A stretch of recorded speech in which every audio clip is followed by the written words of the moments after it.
बिस्मिल्लाहिर्रहमानिर्रहीम अस्सलाम वालेकुम। फैसलाबाद बोर्ड के 2023 के आज के जो एमसीक्यूज़ आए हैं उन एमसीक्यूज़ में बच्चों को काफ़ी कन्फ्यूजन है और उनको आंसर की भी सही तरह से मिल नहीं रही और आंसर्स भी सही तरह से पता नहीं चल रहे। किसी एमसीक्यू का आंसर कुछ पता चल रहा है, तो उसके लिए बच्चों ये आप लोगों के लिए एक छोटा सा क्लिप वीडियो रिकॉर्ड किया है, इसको ज़रा आप लोगों ने गौर से सुन लेना है। आर सी सीरीज सर्किट में कहता है अगर आर और एक्स सी ये 1/ओमेगा सी को बोलते हैं एक्स सी, अगर ये इक्वल होंगे तो कहता है पावर फैक्टर की वैल्यू क्या होगी। अब आपको पता है कि जो पावर फैक्टर का फार्मूला होता है, पावर फैक्टर का फार्मूला होता है आर ओवर जी, ठीक है। अब और जी जो होता है आरसी सर्किट के में जो जी होता है ये इंपीडेंस जो होता है ये r square plus x square c होता है अंडर रूट में।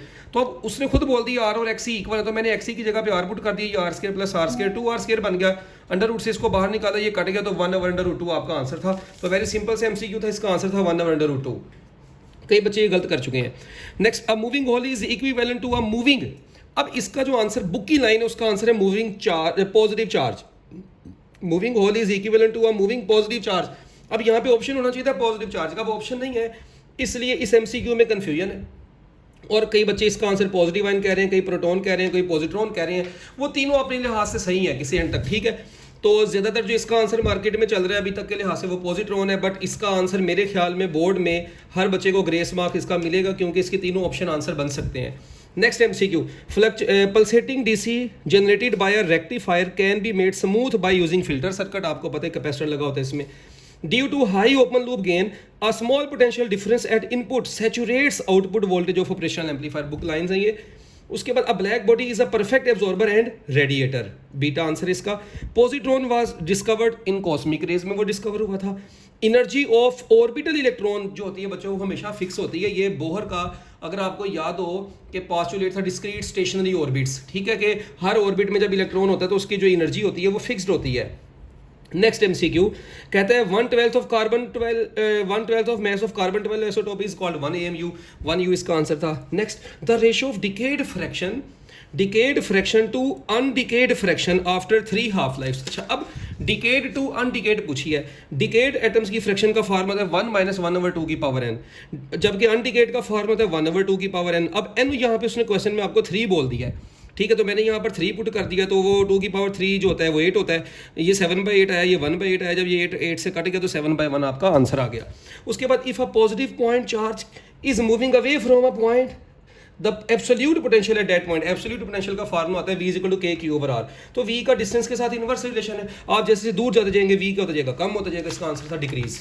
Next, when plates of a isolated charge capacitor are moved apart the energy stored. ले जी, इस एमसीक्यू में भी बहुत सारे बच्चों को कंफ्यूजन है। मेरी बात गौर से सुने बच्चों, उसने क्वेश्चन में बोल दी है plates of an isolated charged capacitor.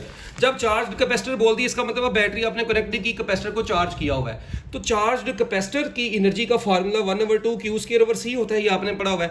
अच्छा, C पैरेलल प्लेट कैपेसिटर का होता है A/0/D। D ऊपर चला गया तो यहाँ से नजर आ रहा है E = D Q²/A/0। तो एनर्जी का D के साथ क्या रिलेशन है, डायरेक्ट रिलेशन है। ये आपकी बुक में ये भी फार्मूला लिखा हुआ है 1/2 ε0 E² AD।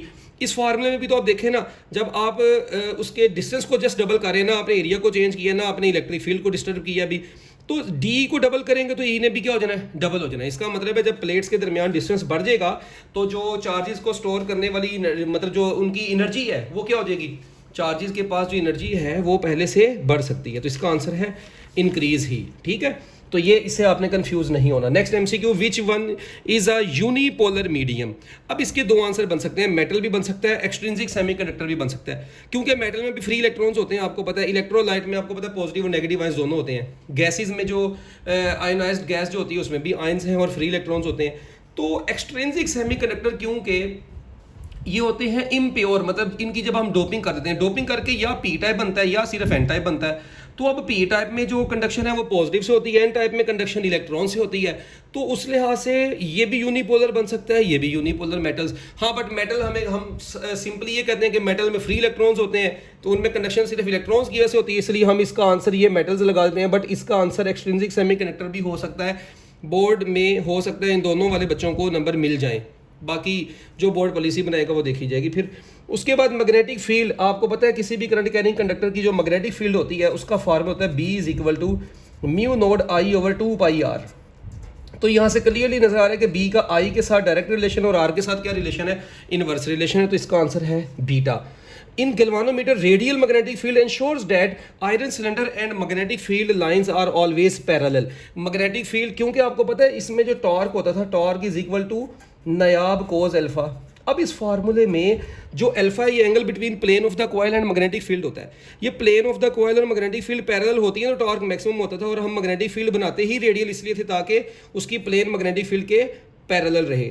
बुक की लाइन है. Next, when flux to the coil remains unchanged. आपको पता है अगर फ्लक्स ही कांस्टेंट होगा तो चेंज इन फ्लक्स क्या होगा, जीरो होगा.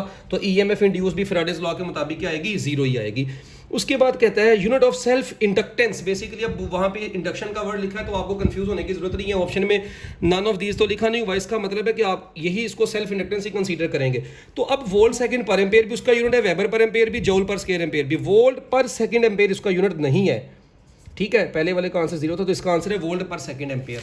नेक्स्ट एमसीक्यू कहता है if V is equal to 630 cos 100 pi plus theta 60 degree बोला है वोल्ट. कहता है frequency of rotation of the generator. अच्छा, अक्सर बच्चे यहाँ पे कंफ्यूज हो रहे हैं कि सर जी उसने फ्रीक्वेंसी ऑफ रोटेशन बोला है तो ओमेगा निकालना है. भाई आप यूनिट देखें, ओमेगा का तो यूनिट होता है रेडियन पर सेकंड, तो वो तो उसने हर्ट्ज के लिहाज से आंसर पूछा है यहाँ पर. तो आपको कंफ्यूज होने की जरूरत नहीं. आप इस दी गई इक्वेशन को कंपेयर कर लें V is equal to V not cos omega t plus theta से.